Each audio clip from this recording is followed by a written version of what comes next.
Welcome to Young Voices Debates, where vital questions meet good faces disagreements. Tonight, a question at the heart of American power. Has U.S. foreign aid in the post-war period done more harm than good? At Young Voices Debates, we recognize that there are critical issues shaping the future of our nation. Yet, we also recognize that the next generation of Americans often lacks a seat at the table to make their voices heard.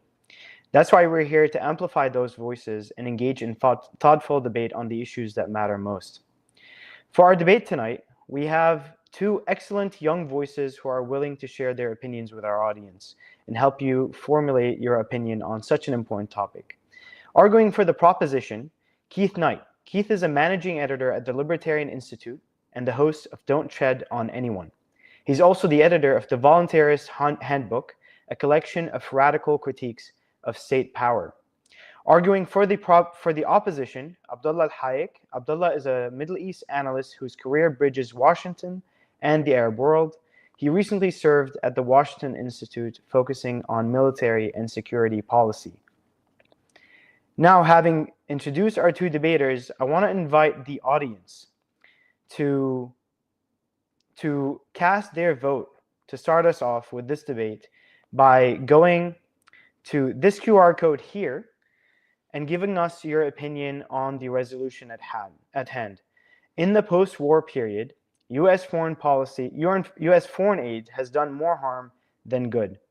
So consider this resolution, and please take out your phone, or you can, if you're watching on your phone, you can take a screenshot and go to your gallery app and click on this QR code. It will take you to the same place, and give us your opinion, whether you agree, you disagree, or are undecided about the resolution on the topic at hand. As you do so, let me invite the two debaters on stage and welcome them in. Welcome, Abdullah. Welcome, Keith. Can we do a quick audio check as the audience votes? Hey, thank you so much for having me. Good evening, everyone. Excellent, excellent. Okay, we'll keep this on for a second more to allow for people to vote, but I'm seeing here that we're getting a lot of people casting their vote. Excellent, excellent. And if you are at any point, if you start watching this debate a little later, you can scroll back in the timeline and you can hit the QR code while you hear the opening statements of the two debaters. So with that said, let us start with our debate. Let me just give you an outline as you finish the last couple of votes. We see them trickling in. What we'll see now is the opening statements from Abdullah for the opposition, and then an opening statement from Keith for the proposition, 10 minutes each, and then we'll have 5-minute rebuttals from each, and then we'll have a 40-minute question and answer segment, and we will conclude everything with a 5-minute closing remarks from each debater, after which the audience will vote once more. So with that out of the way, Abdullah, if you're ready, give me a thumbs up and we'll put you in the main stage and you'll take it away. Excellent. All right, let me just do the following. Here we go. Abdullah, take it away for your 10-minute opening statements. Go now. Mr. Abu Khater, thank you for moderating this important discussion. Mr. Knight, it's a pleasure to engage with you tonight. I welcome the opportunity for a vigorous exchange of ideas, and I trust that through this debate we can both demonstrate in our own ways a shared commitment to strengthening the country we both love. And ladies and gentlemen, thank you all for coming. Today we stand at a historic crossroads. For over 7 decades, the United States has led the world in foreign aid, from rebuilding war-torn Europe to rescuing the sick and hungry across the globe. Continuing and expanding U.S. foreign aid is not only a moral imperative, it is a strategic investment in American national security and prosperity. Our foreign aid honors America's highest ideals and protects our national interests. I intend to show that the U.S. aid has transformed lives and stabilized regions, that it boosts our own economy, and that it aligns with core American values dating back to our founding fathers. The evidence, historical, statistical, economic, and moral, overwhelmingly supports a robust foreign aid policy. America's tradition of foreign aid dates back further than many realize. In 1847, When Ireland was facing a devastating famine, Americans rallied to send relief on a ship of mercy, with even President James K. Polk organizing efforts to help feed the starving. This spirit of compassion became formal U.S. policy after World War II. In 1948, the United States launched the Marshall Plan, a massive aid program that provided $13 billion, which is over $130 billion in today's dollars, to rebuild Western Europe. The results were spectacular. Factories were restarted, farms were recovered, and war-torn nations flourished. And as the National Archives records, the Marshall Plan provided markets for American goods, created reliable trading partners, and supported stable democratic governments in Western Europe. President Harry Truman followed with his 1949 Point 4 program, vowing that America would embark on a bold new program to share our advances with underdeveloped areas. As Truman wisely noted, only by helping the least fortunate can the human family achieve the decent, satisfying life that is the right of all people. Under President John F. Kennedy, we founded USAID in 1961 and the Peace Corps, solidifying foreign assistance as a permanent instrument of U.S. foreign policy. Kennedy, in his inaugural address, spoke directly to those in the huts and villages of half the globe struggling to break the bonds of mass misery. He pledged that Americans would help themselves for whatever period is required, not because the communists may be doing it, not because we seek their votes, but because it is right. If a free society cannot help the many who are poor, it cannot save the few who are rich. That credo, because it is right, has guided American foreign aid ever since, through Republican and Democratic administrations alike. And every US president, from Truman to Biden, with the sole recent exception of the current Trump administration, has championed foreign aid as a pillar of American global leadership. Even Ronald Reagan, a vigorous conservative and an advocate of aid, he constantly dismissed the naysayers, bluntly saying, "We can't afford aid, we're wasting money, we can't buy friends." All these excuses are dead wrong. In fact, during Reagan's presidency, foreign assistance reached its highest share of GDP in the last 40 years before it. And he insisted that our national interests are tied to the security and development of our friends and allies. This proud legacy shows that foreign aid is as American as apple pie, rooted in our values and affirmed by our leaders. But critics ask, why do we have to do all this foreign aid? Why do we have to send foreign aid to countries abroad? The answer is simple. Millions of lives are saved and a more stable world. Consider global health, for example. In 2003, President George W. Bush launched PEPFAR, President's Emergency Plan for AIDS Relief, to combat HIV/AIDS in Africa. At the time, AIDS was a death sentence across much of the African continent. And thanks to American aid, that changed dramatically. Only 50,000 Africans had access to life-saving antiretroviral treatment in 2003. And when the US stepped in, today, over 20 million people receive treatment and an estimated 25 million lives have been saved by PEPFAR. 25 million lives. Imagine that for a moment. That's equivalent to every person in the state of Florida being rescued from certain death. Humanitarian aid is another pillar. When natural disasters strike or war displaces populations, U.S. aid is often first on the scene. After the 2004 Indian Ocean tsunami and the 2010 Haiti earthquake, U.S. military and USAID teams delivered critical relief. And across Africa and the Middle East, U.S. food aid has staved off famines. Just recently, American assistance helped prevent starvation for up to 13 million people in the Horn of Africa during a historic drought.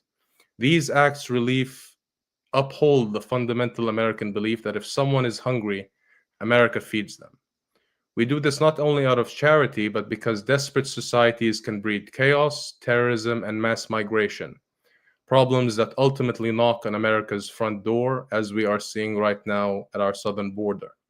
Aid thus addresses crises before they become costlier conflicts. By promoting stability abroad, foreign aid makes America safer. Military leaders have testified to this truth repeatedly. General James Mattis, former defense secretary, famously told Congress, "If you don't fund the State Department which oversees AIDS, then I need to buy more bullets. He and over 200 other generals and admirals have urged that diplomacy and development programs are essential to preventing war. They mitigate the grievances and chaos that terrorists and extremist groups exploit. Beyond moral and security obligations, foreign aid delivers concrete economic returns to the United States. Our aid budget is not a charity giveaway. Much of it is spent on American goods and services, and it opens markets that create jobs here at home. By law, food aid purchases must buy American-grown commodities, benefiting farmers in Kansas and Iowa and all over the nation. In fiscal year 2023, for example, the U.S. spent over $2 billion buying food from American farmers to send abroad as relief. That's money straight into our agricultural sector. More broadly, as I mentioned, 13 of our 15 biggest export markets, countries like South Korea, France, and Mexico, once received U.S. foreign aid. We helped these nations develop, and now they buy Boeing airplanes, Iowa soybeans, and Microsoft software. This is the cycle of prosperity that aid can kickstart. For instance, after the U.S. launched the Prosper Africa initiative to boost trade with African nations, U.S. exports to Africa jumped by 11.9% in 1 year. Africa's growing economies means millions of more new consumers for American businesses if we stay engaged. Moreover, U.S. aid often requires procurement of American-made equipment, whether it's medical supplies, tractors, or consulting expertise. So it directly supports jobs. The U.S. Trade and Development Agency generates an astounding return, $136 in U.S. exports for every $1 invested in U.S. foreign aid. That is done through the deals it helps catalyze. That is a 13,600% return on investment for American workers and companies. No private investment fund, hedge fund can boast that kind of payoff. Even at the more general level, USAID estimates that for every $1 of aid, it catalyzes about $5 in private investment in developing countries. Investments often involving American firms. All of this means foreign aid dollars boomerang back to the US economy many times over through increased trade and job creation. And the good thing about it is that our competitors, our regional and global rivals, know this too. China is pouring loans and aid into Africa, Latin America, and Asia via its Belt and Road Initiative, its BRI, seeking to gain influence and lock up future markets. If the US retreats, we cede those markets and the associated jobs and strategic influence to Beijing. Supporting foreign aid is how we compete and win in the global economy. And let me emphasize an important economic point. Foreign aid is a tiny, affordable part of our budget, but it delivers outsized benefits. Polls show that Americans wildly overestimate aid spending, believing it to be 10 or even 25% of the federal budget, where in reality, it is around 1%. Last year, the US spent around $72 billion on all foreign aid programs out of a $6 trillion budget. That's roughly 1 penny for every federal dollar. But nonetheless, I feel that I've been taking too much time. And to conclude, in the end, US foreign aid embodies the very best of American leadership.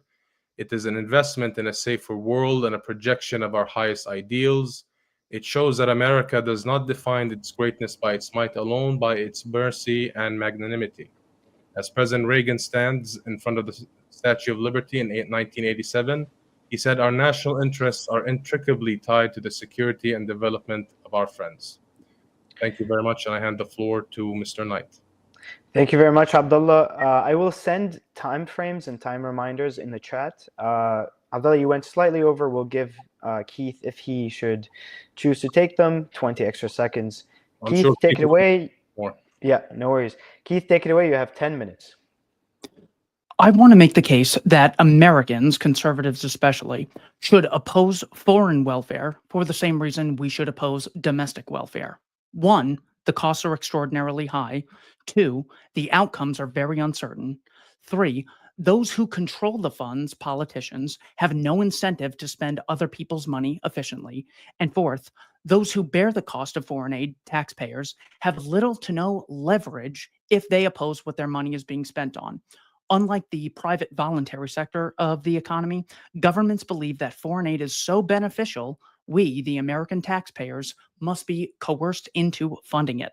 Regarding the high cost of foreign aid, according to foreignassistance.gov, in the last 10 years, the U.S. government has spent $611 billion on foreign aid, consisting of more than 100,000 activities in 223 countries, primarily Ukraine, Israel, Jordan, and recently Taiwan. That $611 billion must either be taxed away from productive Americans, or the government must increase the supply of dollars in circulation, resulting in each dollar's diminished purchasing power, giving us the inflation and high prices we experience today. Foreign aid is not necessary, as some would say, in order to trade with other countries.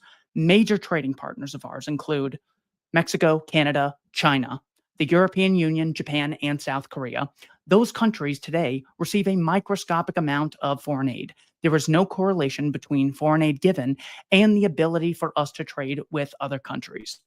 As for the uncertain outcomes of U.S. foreign aid, a book titled The Al-Qaeda Reader, with an introduction by Victor Davis Hanson, quotes Osama bin Laden directly in a letter titled, "Why We Are Fighting You," where bin Laden says, "Why are we fighting and opposing you? The answer is very simple.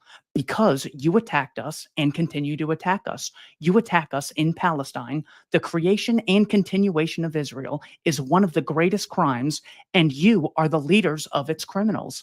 And of course, there is no need to explain and prove the degree of American support for Israel. According to Lawrence Wright's 2006 book, The Looming Tower, Al-Qaeda and the Road to 9/11, from page 307, Mr. Wright says, on April 11, 1996, when Muhammad Atta was 27 years old, he signed a standardized will he got from the Al-Quds Mosque. It was the day Israel attacked Lebanon in Operation Grapes of Wrath. According to one of his friends, Atta was enraged, and by filling out his last testament during the attack, he was offering his life in response. When politicians have access to hundreds of billions of dollars, they have no incentive to make sure the money is spent in such a way that keeps Americans safe. In fact, if it fails to keep Americans safe, the lack of safety is used as a justification for politicians to spend more taxpayer money. Consider the case of Russia and Ukraine.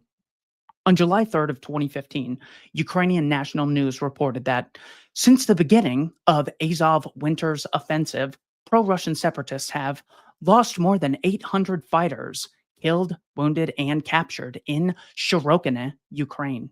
2 years later, Senator John McCain, Amy Klobuchar, and Lindsey Graham visited Shirokine, Ukraine, where Senator Graham spoke with Ukraine's 36th Separate Marine Brigade and said, "Your fight is our fight. 2017 will be the year of offense.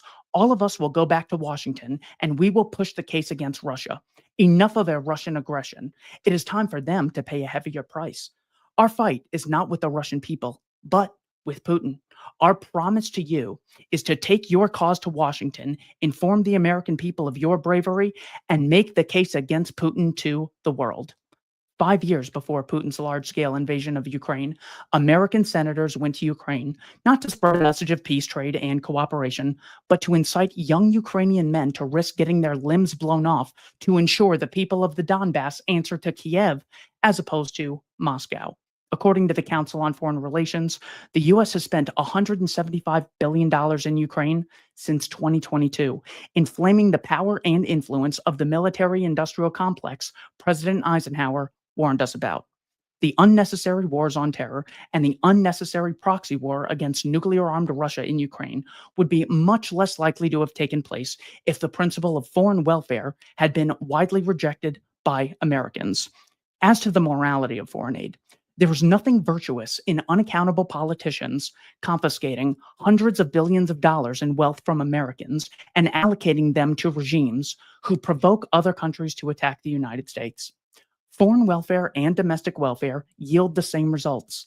They encourage irresponsible behavior on the part of the recipients and will inevitably create resentment among taxpayers whose hard-earned dollars are spent in such a way.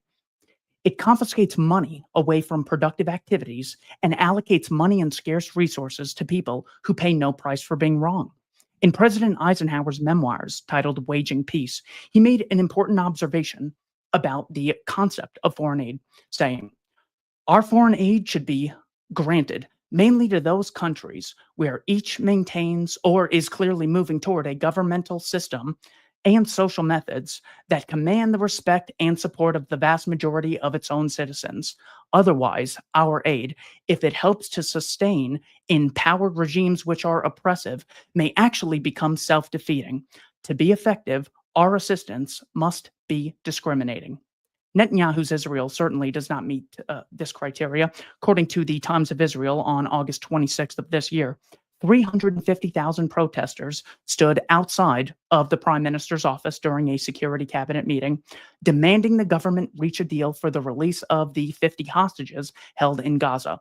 The same article estimates 500,000 protesters engaged in a similar demonstration the previous Sunday. The case of Zelensky's Ukraine also fails to meet Eisenhower's criteria.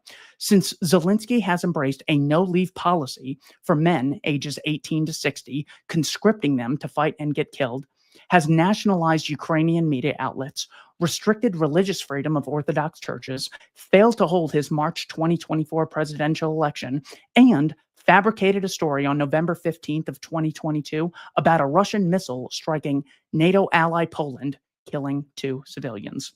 Foreign aid has no justification in a free society.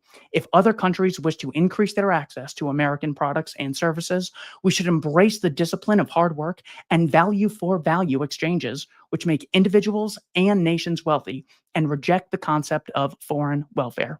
Thank you. Thank you, Keith, for your opening statement. I'll invite Abdullah back to the stage. And Abdullah, you'll have 5 minutes for your rebuttal. Please take it away.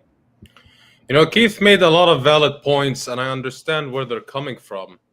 You know, he mentioned the American taxpayer and hard work, and these are all valid points from the average American, and I understand that. On the concept that foreign aid is theft from taxpayers, you know, in a democratic society, just like the United States, taxation, when approved by our elected representatives, is the legitimate means to promote the general welfare, including our nation's security and humanitarian values, of which foreign aid extends. Foreign aid is appropriated by Congress, just like defense and infrastructure spending. If one accepts tax-funded national defense, one should also accept that foreign aid serves national defense in a broader sense by preventing wars and instability. The Constitution empowers Congress to provide for the common defense and general welfare, which clearly encompasses responding to global crises that can impact America on the long run. Calling all taxation theft is an extreme ideological position that rejects the social contract underlying our government. We don't consider it theft when tax dollars fund a firefighting department that might put out a neighbor's fire, which also prevents it from spreading to our house. By the same token, foreign aid addresses fires abroad before they endanger American lives. Now, the notion that American taxpayers get nothing in return, I think, is flatly wrong. American taxpayers get enormous security and economic benefits from aid. As detailed earlier, we avoid spending far more blood, bullets, and treasure on military conflicts by investing modestly in prevention of that. And we reap financial returns via increased trade. For example, aid helped turn South Korea from a war-torn aid recipient into a wealthy democracy that now buys American products. Historians credit U.S. assistance as one factor in Korea's rise. That's also extended to Europe and the Middle East. That translates into jobs and profits for Americans, directly benefiting taxpayers. Moreover, as I mentioned earlier, foreign aid is less than 1.2% of the U.S. federal budget. Eliminating it would not noticeably lower anyone's taxes or the budget deficit, but it would certainly create a more dangerous world. The bang for the buck for taxpayers is huge. For that 1%, we helped reduce global conflicts, eliminate diseases, and open new markets for trade, far stealing value from taxpayers. And foreign aid does deliver value. So I think that will be my rebuttal for right now, and we'll take it from there. But thank you, Keith. All right, Keith, take it away. You have your 5 minutes. I thought Mr. Hayek's opening statement was terrific. I really appreciate the clarity he brought to his position. When I look at whether or not foreign aid is something that should be embraced in order for other countries to be wealthy and trade with America and be peaceful with America, what I would want to look at is the countries with the highest gross domestic product, the top 10 countries and see whether or not they are there as a causal result of U.S. foreign aid. Don't have those numbers on me. I'm not going to do a quick search and pretend that I'd had them previously.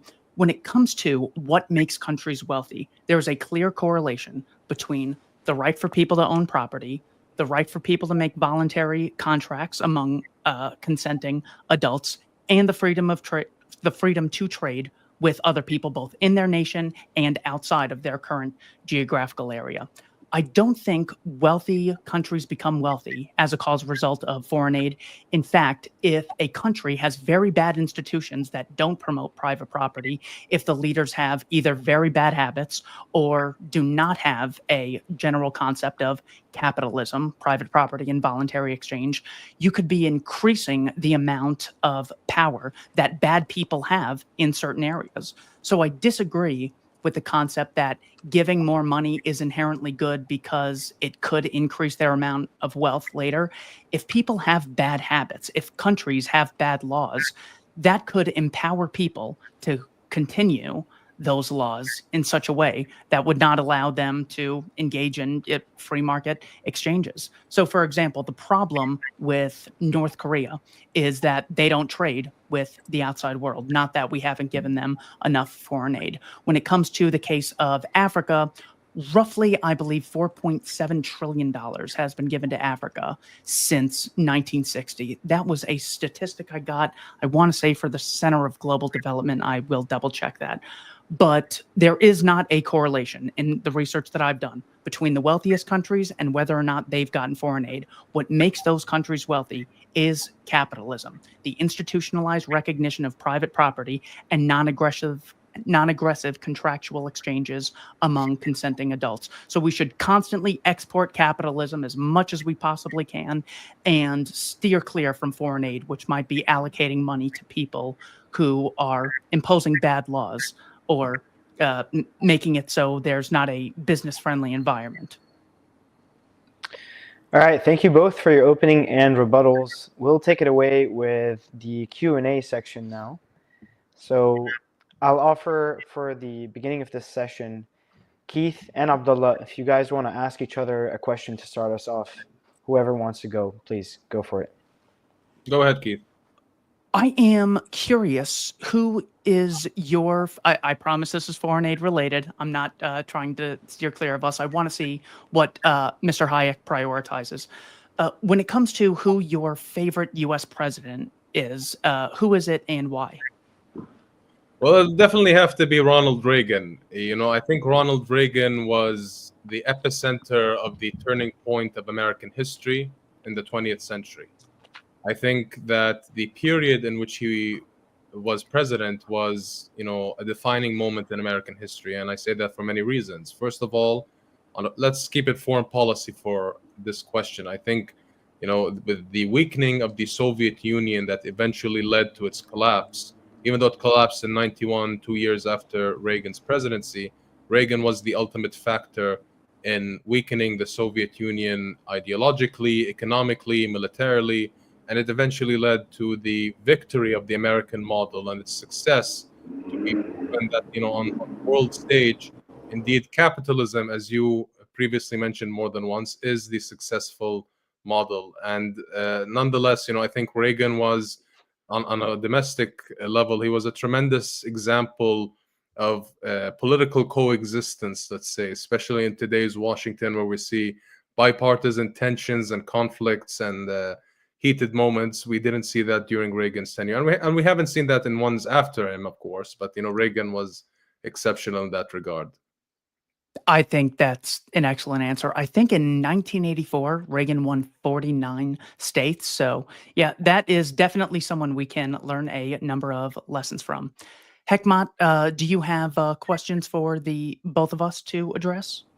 No, but I do have a question. But first, Abdullah, do you have a question for Keith? Yes, sorry. I think my question would be the same as his. I'd love to hear that. You know, as much as I love asking people this, I don't even have an answer myself. So I need to get a little more disciplined. I would say Richard Nixon would be my favorite. He was the other president who in 1972 received 49 of the 50 American states. one of the things that I thought really stood out to me, maybe it's just because I managed to get through his 1,000-page memoirs titled RN, very arrogantly, his ability to to go through a cost-benefit analysis of the conflict in Vietnam, his willingness to oppose military conscription. I think people should have a right to opt out of things if they oppose it as such, and his willingness to go to Beijing and shake hands with Chairman Mao. I thought that really showed a lot of courage. China had had a nuclear weapon since Project 596 under Chairman Mao in, I want to say, 1964. They authorized Project 596. So I think his willingness to really step up and cooperate with other countries was really terrific. And maybe I just fell for his persuasive arguments as I was reading his book. But yeah, I would say Nixon, as of now, is my current answer. I reserve the right to change my mind on that. Well, we're a free country. You can do that whenever you can. But I think Nixon, if it weren't for Watergate, he would have been in the highest rankings of presidents throughout American history. I indeed agree. Oh, sure. I'm currently reading Kissinger's biography, so I might agree with Keith, but I'm not debating here. So let's end this chummy demeanor. Let's start getting into the weeds of things. I'll start with a question, maybe to intensify the level of rhetoric a little bit. So, Abdullah, how is it in our interest to fund 9 out of 10, according to Reporters Without Borders, 9 out of 10 of media outlets in Ukraine get U.S. aid funding? How is it in our interest that the third largest funder of the BBC's charitable arm is coming from U.S. aid? To what extent are we benefiting as the American taxpayers by such clear, you can say funding, or you can say financial intervention in media in allies or other countries around the world? Thank you, Hikmat. I think for the record and for our viewers, I have to clarify more on my position on foreign aid. I know I was selected to be in proposition of foreign aid, but I do so within limits, within the confines of reason. I am not for a blank check all around for foreign aid. I do not believe in the points of information that Donald Trump so perfectly explained in his first State of the Union address earlier this year, in which we all saw the amounts of money and where they were sent to and what they were for. I totally agree with the suspension of such amounts, and I would say it's safe to say that the description of what you just mentioned in Ukraine falls in line with that. I think foreign aid has to be sent in situations where people around the world can't find a loaf of bread to eat, where there is famine to a level that we're seeing skeletons rather than human beings, where we're seeing disease engulf societies to a level where it's just so hard to contain, and it's just the right thing to do. Defense spending in terms of foreign aid, I think, is also important. I think our allies are just an extension of the U.S. grand strategy that America leads around the world. I think it's very important that allies of the United States are supported militarily to defend their own, which in extension is a reflection of the American model. However, I also do have to state that it has to be within certain conditions that reflect the American manner in combat, in warfare, in dealing with civilians in conflict zones. And as we all know right now around the world, there are certain issues, certain examples which do not reflect that. So I do believe in foreign aid being delayed, suspended, or even canceled in situations like that. So I think the media aspect, to directly address your question, I don't think U.S. foreign aid should be extended to media programs. Media is an embodiment and reflection of a society. How they choose to explain themselves through their media bodies is up to them. The funding can be found, I think, in Ukraine, in specific, something so minor of importance should be really delivered to the Europeans to bank up. And I have to agree with everyone else that over $300 billion of American taxpayer money to Ukraine should have been footed mainly by Europe rather than the US. But the US had certainly needed to have a role in Ukraine, whether we liked it or not. Keith, would you like to comment on the same question? When it comes to the concept of media outlets, was that the origin of your question? You said Yes, media yeah, outlets in Ukraine. the Reporters Without Borders statistic of 9 out of 10, mainly.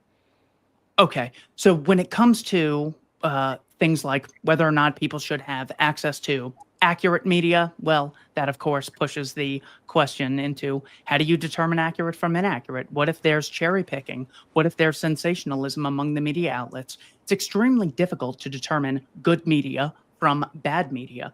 You could report on things that are completely true, but if you focus on the same thing again and again and again, you're obviously trying to gear your audience towards seeing one thing as very important at the expense of others.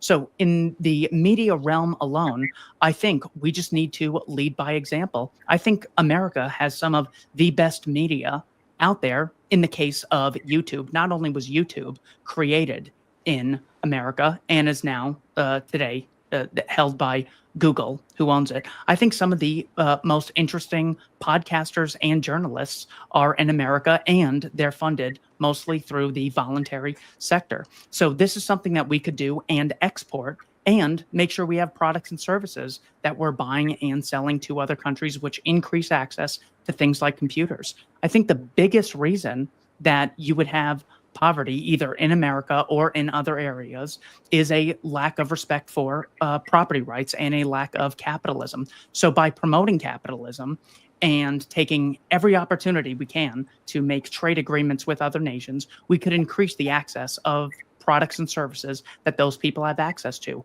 With those products and services, they could access American media.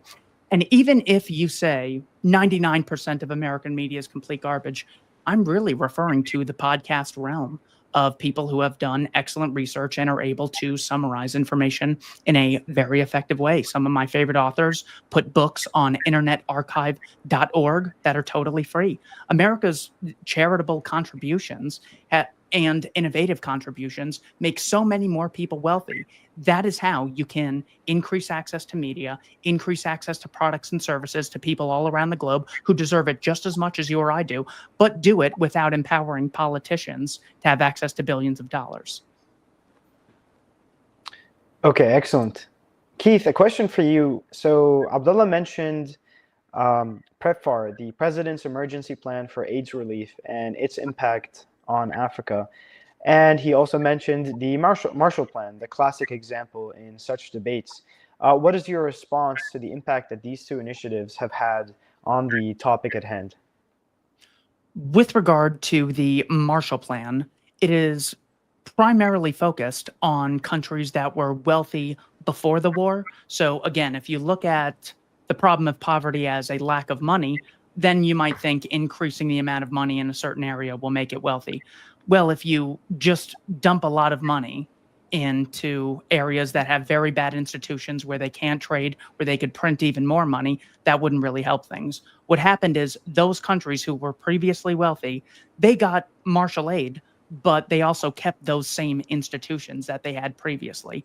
If foreign aid and government intervention were to help countries, the Eastern Bloc countries, I believe, got much more foreign aid from the Bolshevik regime, whether it's East Germany, Yugoslavia, Romania, Bulgaria, Hungary, Poland. Those places had very big government involvement by the Bolshevik regime, and they were not more wealthy. So that wealth did not come as a cause or result of money. It came as a cause or result of the freedom, especially in West Germany, with Ludwig Erhard, the finance minister. That wealth came as a cause or result of going back to pre-wartime controls. That is my understanding of the Marshall Plan. When it comes to President Bush funding AIDS, was it medicines? I have heard this previously. My central thesis, I think, still stands that if something is so valuable, then it's vitally important that people have the freedom to fund it. This I did write down. Giving USA, an organization, a charitable organization in America, found U.S. charitable givings grew to $592 billion in 2024. When it comes to those 25 million lives allegedly saved with this program, I think American charity is definitely something that could take care of that, you got to give people the option to opt out of these things. I don't think the concept of foreign aid respects that autonomy that a free society should. So even if the results are good, we should still try to transition to allowing people to fund it voluntarily. And this is not just some pie in the sky thing.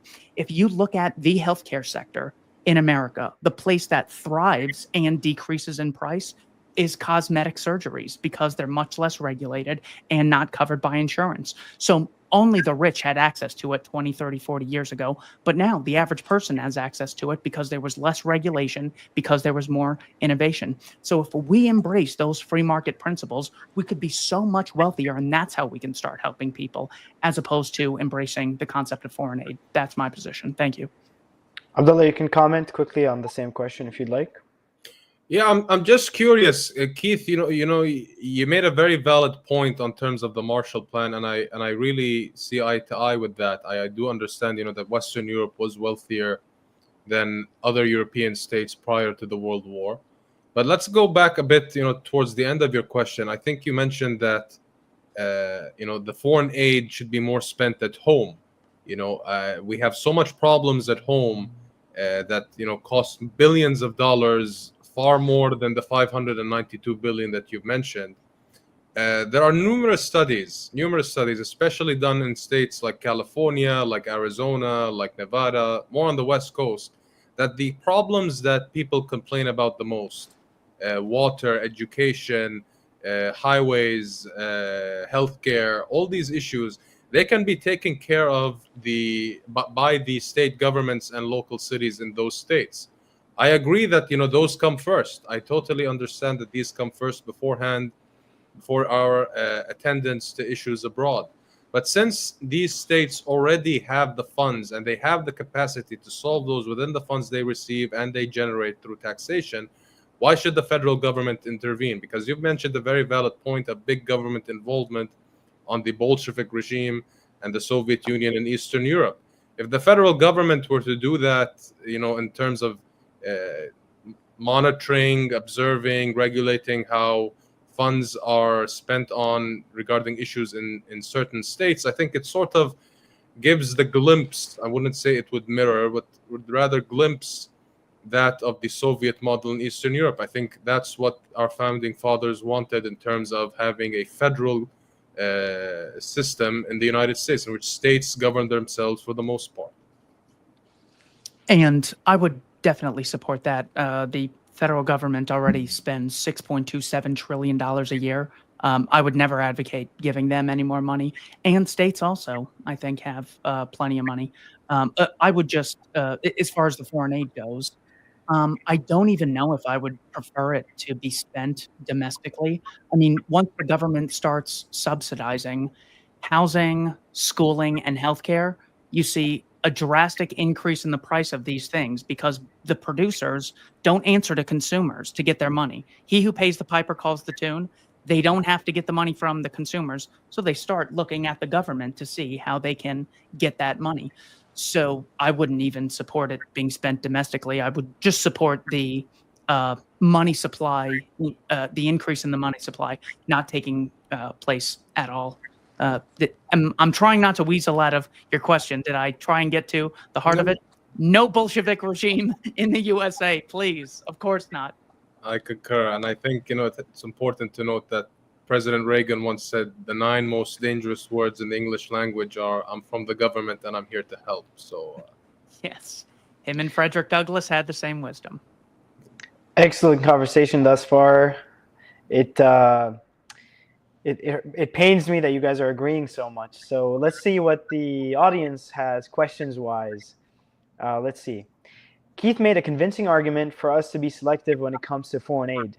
However, it doesn't translate to that we should eliminate it completely. Or is it inherently impossible to do foreign aid wisely? What do you think about this question, Keith? It's targeted at you, I believe. One way to look at a policy or a proposal is to look at the statements made by the politicians promoting them. This is referred to as the intention theory. You look at the intentions of the people promoting the ideas. What I look at is not the alleged intentions. What I really try to focus on is what incentives are created if this policy is to come to fruition.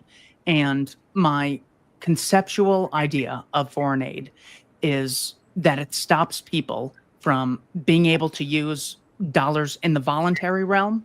The numbers I had were $611 billion from 2015 to 2024, according to foreignassistance.gov. Instead of that $611 billion being spent in the voluntary sector, it's taken away, and those congressmen or the State Department, they now have that power and get to allocate it accordingly. So the Bank of England, when it first came about in the 1600s, it was referred to not just as the power, the printing power of money, but the concept of printing power.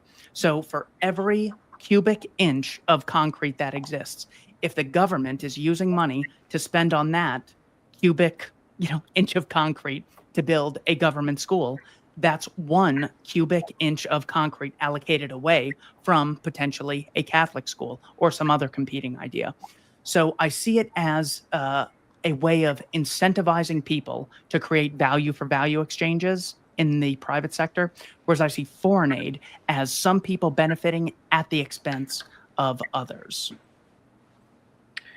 Abdullah, a quick comment from you if you'd like. We have a lot of questions to go through, so I think we'll go to further questions.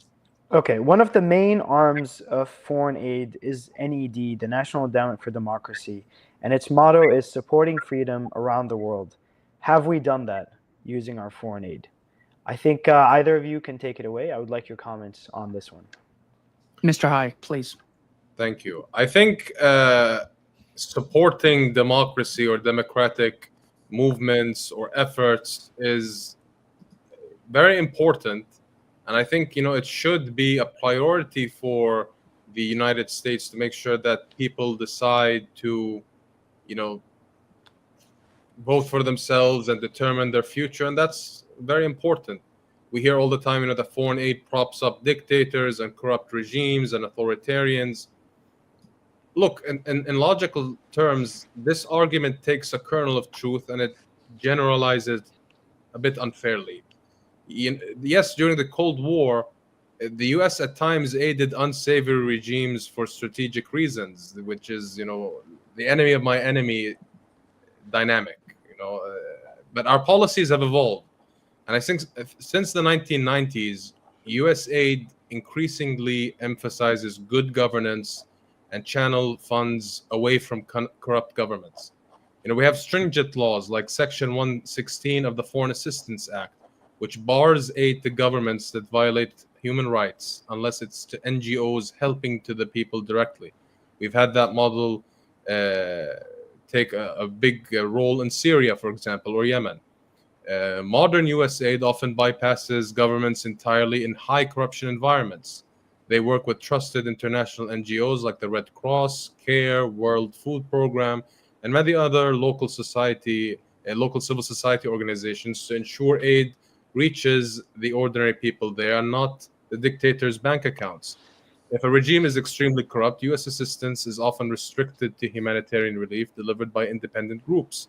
As I mentioned, Syria and Yemen were the example. The U.S. aid there went through UN agencies and charities, not to the central authorities. So I think it's a myth that our aid mostly ends up in despots' hands, and it really props up dictators and prevents the development of democracy or its enhancement. And nonetheless, who are we to kid ourselves? If a country wasn't founded upon democratic principles and suddenly wants to claim that it is a democracy or it is going through democratic reforms, give me one model where that has succeeded in the last half century. If a people truly wanted democracy, they will bleed for it, just like our founding fathers did here in this country. Keith?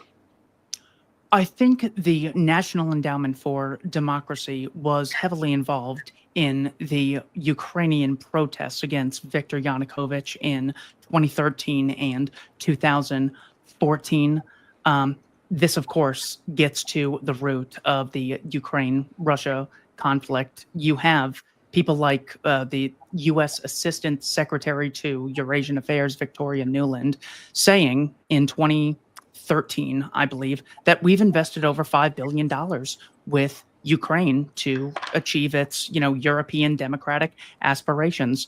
And a few months later, she's on the phone with the U.S. ambassador to Ukraine, Jeffrey Pyatt, saying, I think these guys should stay home and do their homework. And I think Yats is the guy, referring to Arseniy Yatsenyuk, the man who became prime minister of Ukraine right after the coup in 2014 when Yanukovych fled to Russia. So it seems like these NGOs are heavily involved with the State Department and could engage in assisting in these regime change operations, which could potentially provoke enemies. In Syria, any person in Syria has just as much of a right to be wealthy and access capital markets as much as I do, but I do think that a lot of foreign aid and assistance, which Barack Obama proudly championed, ended up getting into the hands of al-Nusra in Syria, the fighters for al-Qaeda, now leading to President Jalani, who was one of those fighters at the time, in opposition to the Bashar al-Assad regime. So I think, again, we have very high costs, very uncertain outcomes.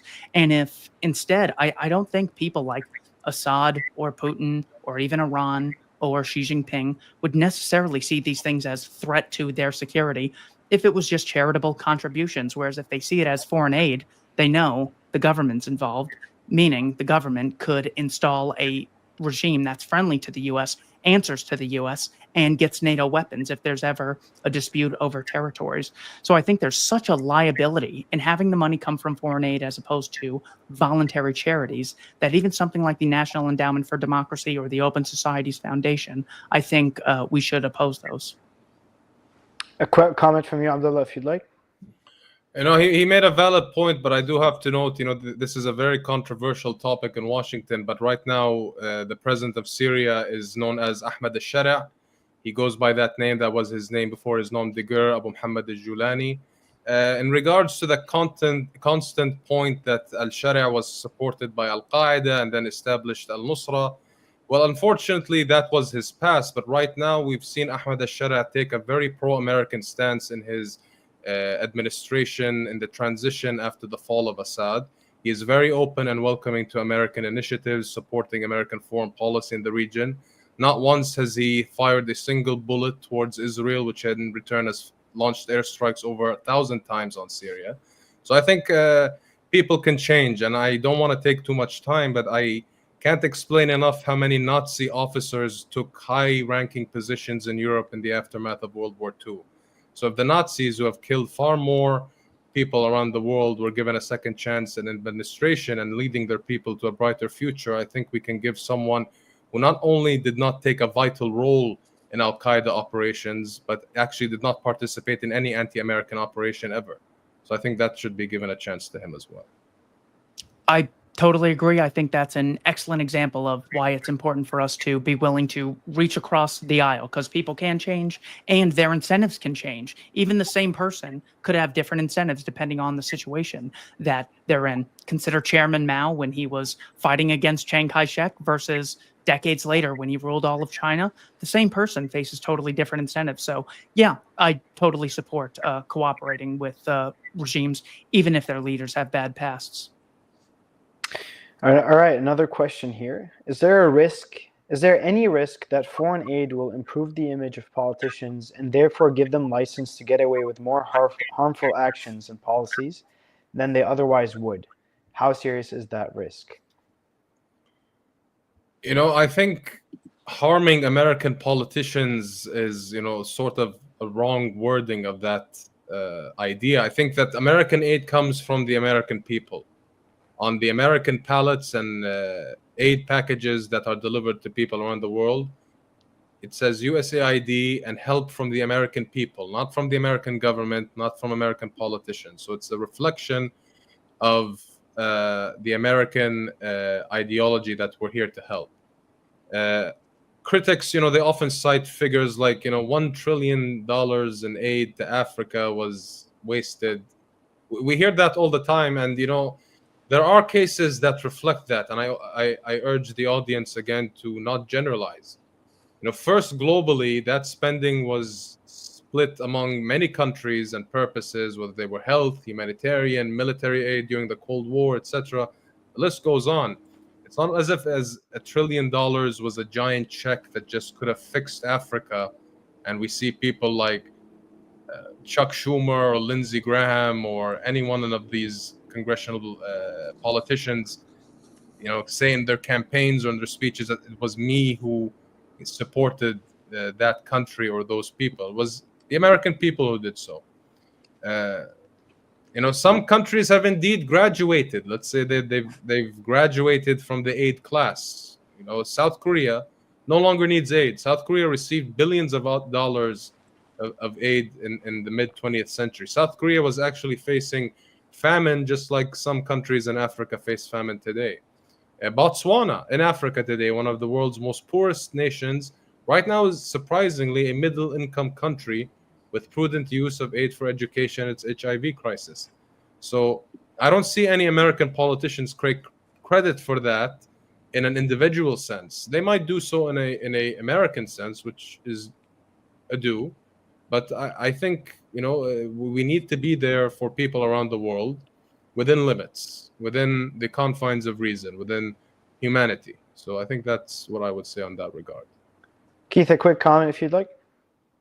In the case of Botswana, I think we could maybe look at the amount of foreign aid it's gotten, or we could compare it to Zimbabwe, another place that's gotten foreign aid, but because of Mugabe's absolute hatred of capitalism, voluntary exchange, and maybe the human race at large, they did not have private property rights in Zimbabwe, whereas they did to a significantly higher degree in Botswana. So I would say they are wealthier as a cause of result of embracing the private property ethic.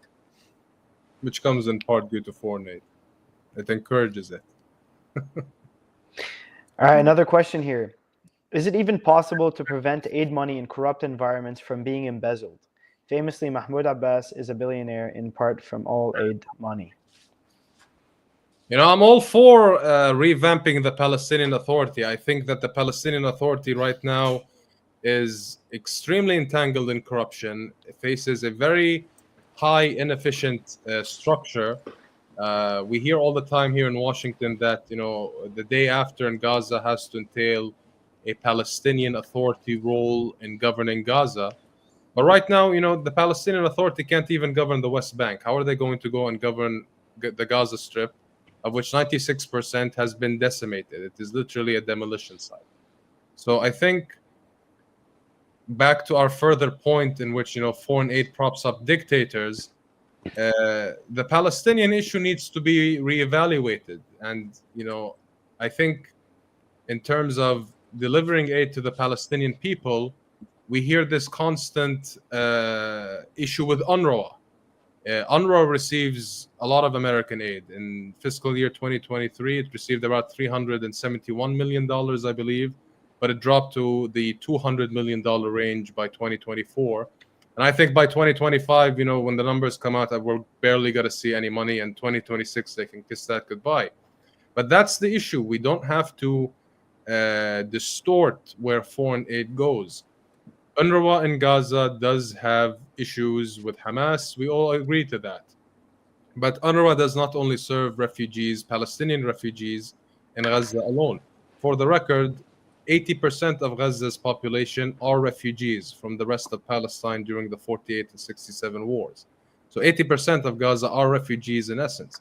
But UNRWA doesn't only extend to Gaza. It extends to refugee camps in Jordan, in Lebanon, and Syria, in which they outnumber refugees in Gaza about 6-1. Those camps in those three countries that I mentioned, and also the West Bank, by the way, have zero interference by Hamas in those refugee camps that could mirror the accusations that are done in Gaza. It is important to note that UNRWA in Gaza needs revamping.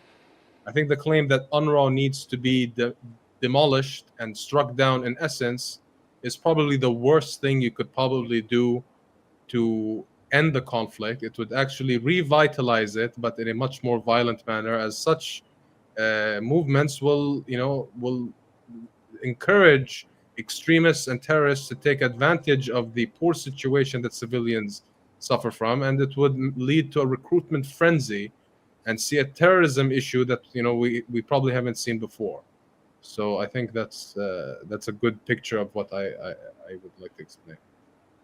Keith. When discussing policies and things that should or should not be done, it's important to know what sort of cleansing mechanism is in place. So in the NFL, if you don't like a player and his performance, you could trade him. You could not sign his contract. In the free market, if you don't like Blockbuster as much as the new thing, you can stop funding Blockbuster and go to the new thing.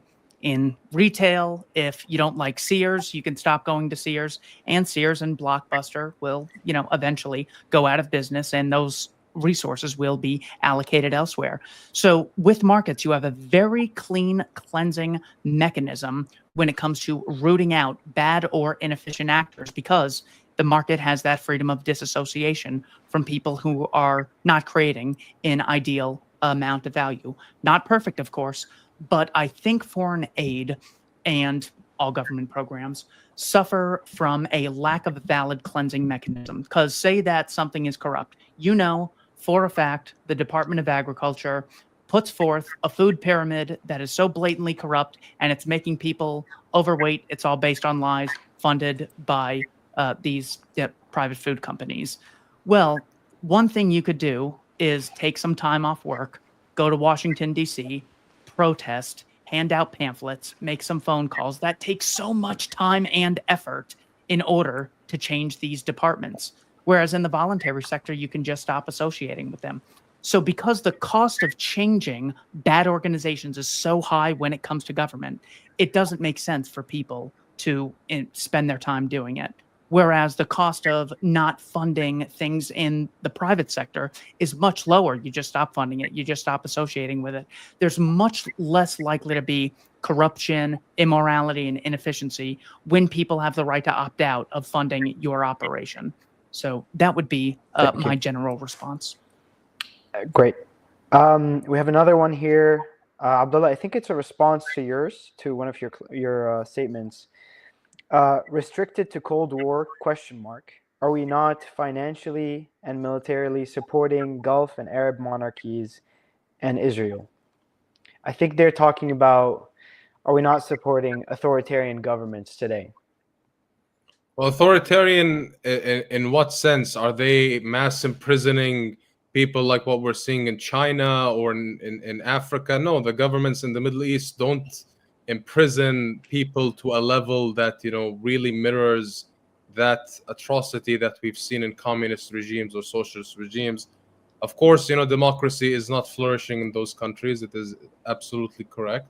But nonetheless, they provide an American service in terms of being within an American orbit, an American coalition, participating in American military operations, intelligence sharing, trade. We don't depend on Arabian Gulf oil anymore, thanks to the 1973 Arab oil embargo after the Yom Kippur War. But nonetheless, the U.S. depends on the flow of oil from the Arabian Gulf through the Strait of Hormuz to the rest of the world.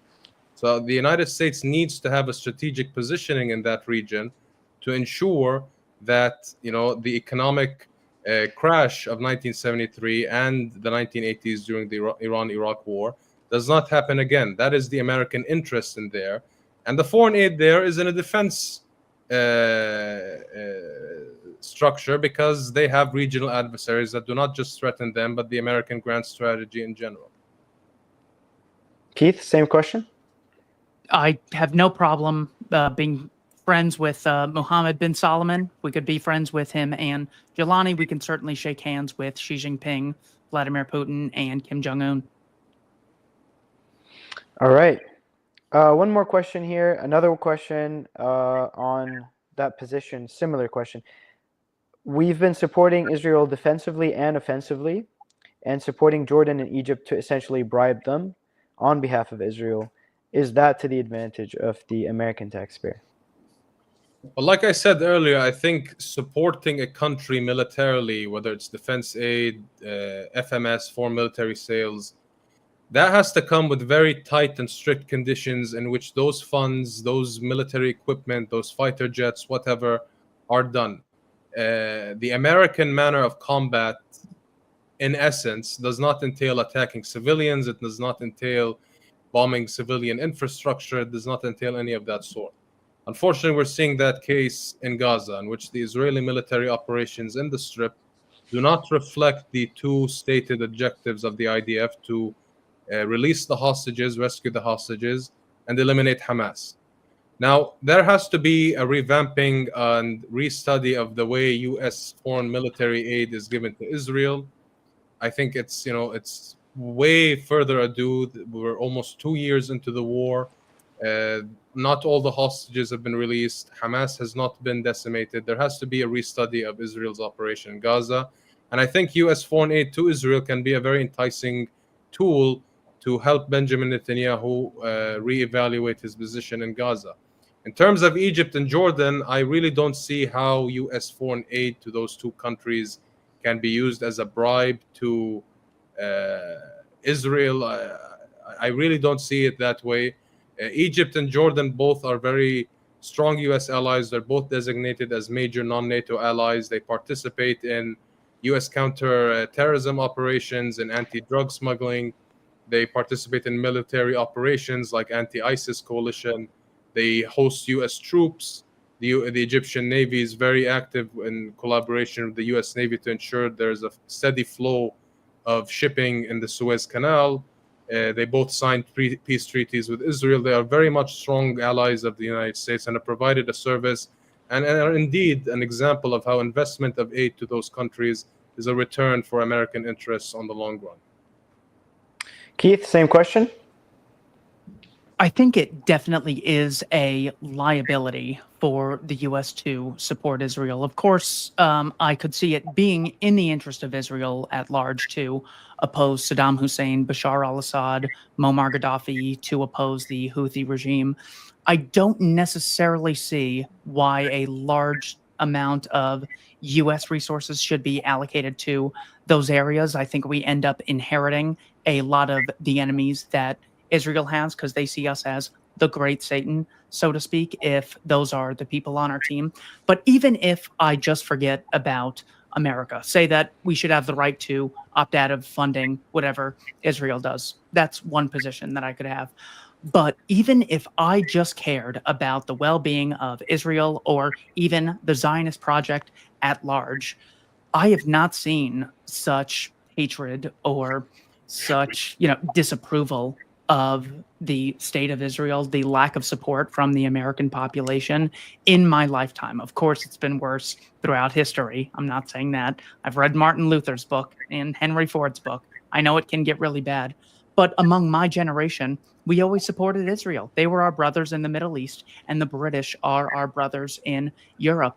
So seeing the amount of crimes that the IDF has been involved in, to see Netanyahu's justification for what's happening, to see the comments of Finance Minister Smotrich, to see the War Minister Ben-Gvir's statements, I have seen Israel's support at an all-time low, and that's why I'm not surprised there's rumors of France and Canada coming out to recognize a Palestinian state. So, one, no, I think it's bad for America. I would argue it's even bad for Israel. It certainly benefits, I think, Netanyahu and Smotrich and Ben-Gvir, but that benefit doesn't necessarily translate to the population at large. Like most imperialism in the past, it's not that the Spanish were imperialists and they stole stuff and then gave it to all the people in Spain. They only benefited a microscopic minority of people who was friends with the crown in Spain, just like British imperialism and the Mongolian Empire. You can go all around. A lot of these operations involve some people within a country benefiting at the expense of other people in the country. So that's how I see this concept from both the American and Israeli point of view. All right, with that, we conclude the Q&A segment of our debate here. And let me open the floor once more for Abdullah for your final closing remark. You have 5 minutes. Take it away. Let us step back and envision what is really at stake in this debate. I think it's not really about budgets and policies. It is about the kind of nation that America chooses to be and the kind of world in which we want to live. And I think Keith has done a superb example that he wants the well-being of America, the enhancement of the life for the average American, and I share that same sentiment. But after all the statistics and the arguments and the points of information that we've mentioned, I think the fundamental question remains is, will the US continue to lead the world in compassion and foresight, or will we retreat into isolation and indifference? And I have argued that foreign aid is one of the clearest manifestations of American greatness, and the evidence bears this out.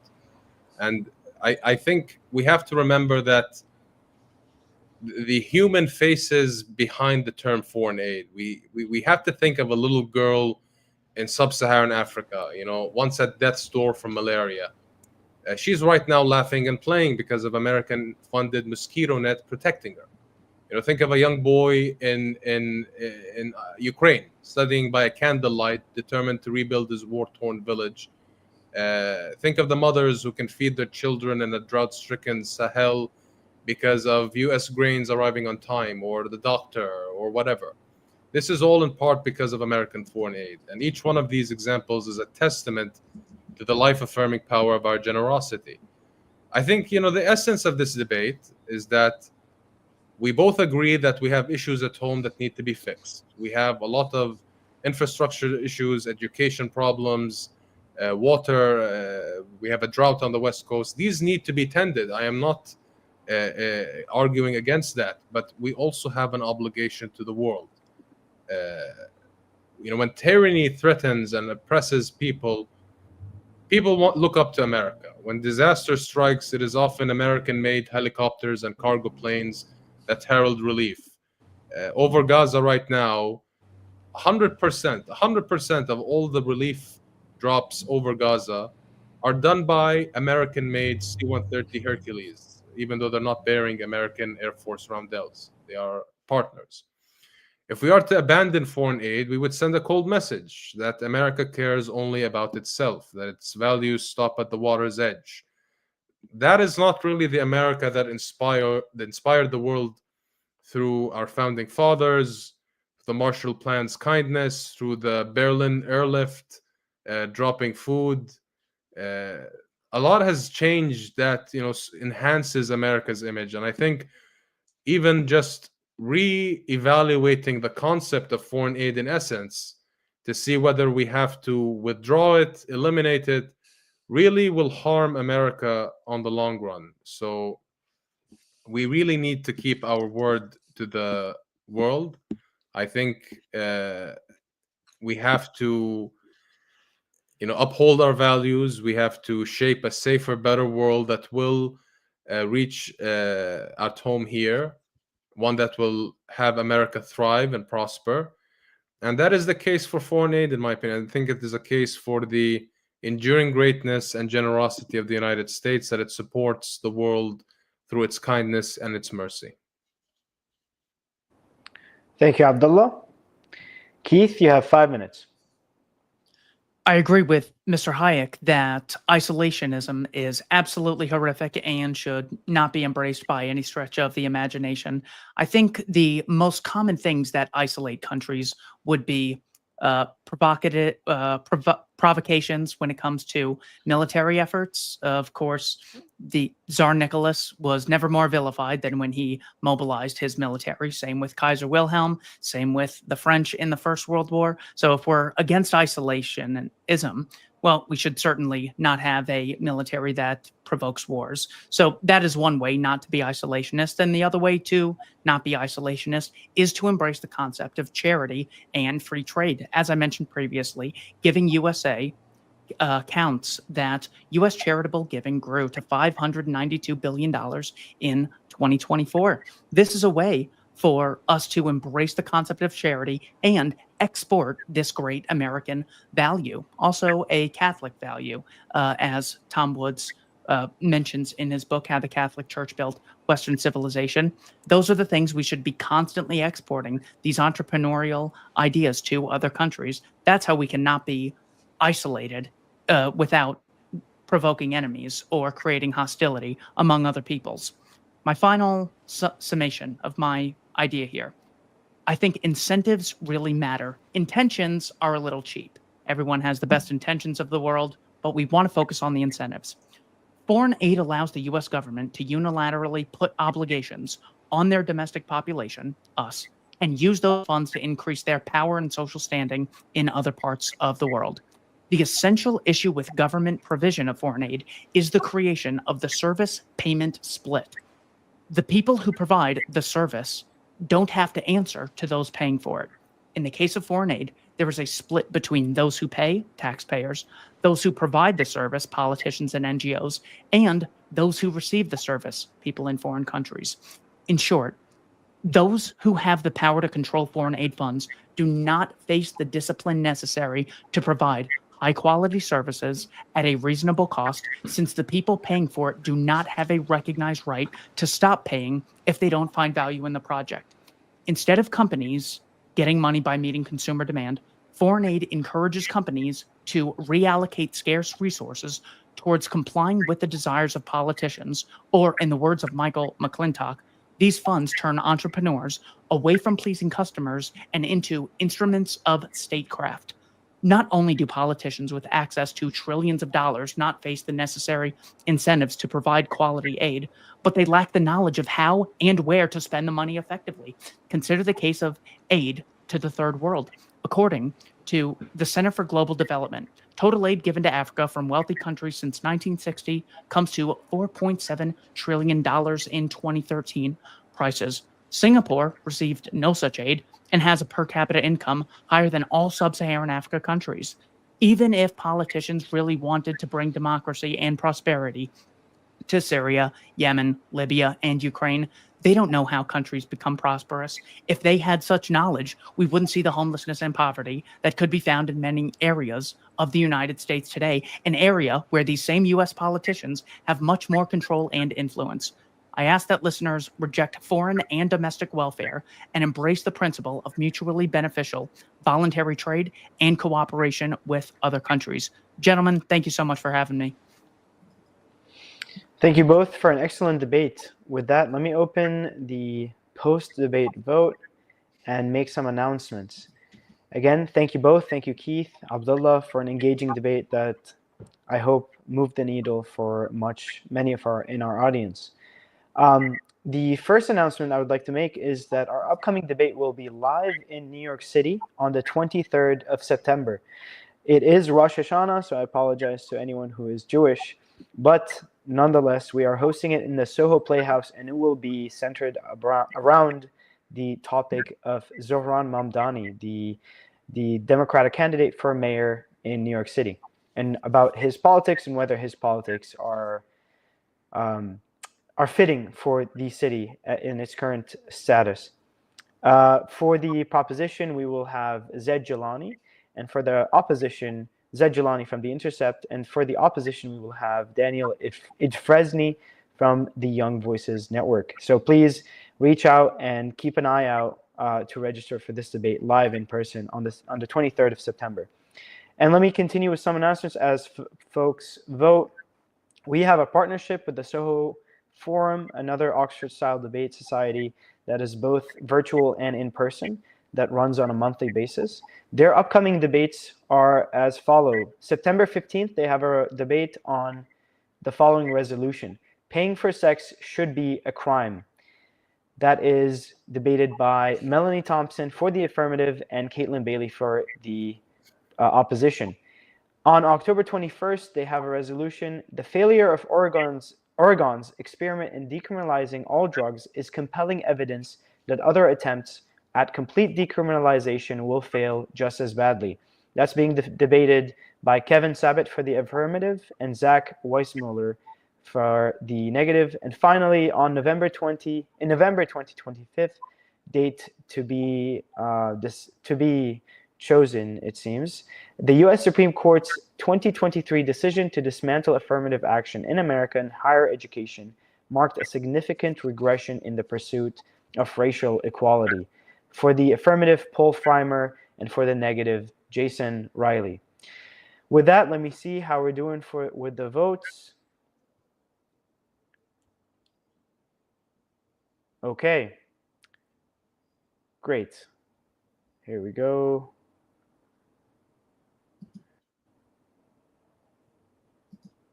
Okay. All right. Then let me announce the results and let me add this final nice memo to the stage. So for the proposition, we started with 6.67% of people in our audience agreeing with the position that is defended by Keith, and we ended with 7.8%. For the disagree, we started with 55.56%, the overwhelming majority of people agreeing, and we had a slight drop to 53.5%. Undecided remained at around undecided dropped to around 32%. And with that, we have the final winner, which is Abdullah Hayek. Congratulations on a debate well fought and well challenged, well argued. Congratulations on an Oxford-style debate winner, Abdullah. And we hope to see you for many other debates in the future. Thank you again, Keith. We really appreciate your engaging debate. If you have any last comments, otherwise we will end debate at this point. Hikmat, I think you mentioned that I was for the opposition and Keith was for the proposition. To avoid any confusion, which one is the right one? Am I for the... You are the one who disagrees that American foreign aid has been largely harmful, and Keith is the one who disagrees, who agrees with the statement. So you win, Abdullah. Okay. Well, Keith, thank you very much for this debate. You know, you've really shared some good new points that I haven't known before, and I'm open for a rematch anytime, maybe at the Libertarian Institute. Mr. Hayek, thank you so much for an excellent debate, sir. Hikmat, thank you so much for hosting, brother. Take care. Excellent. Thank you both. Appreciate it. Have a good night. Thank you. And with that, folks, that concludes our debate. Thank you all for tuning in, and we hope to see you soon.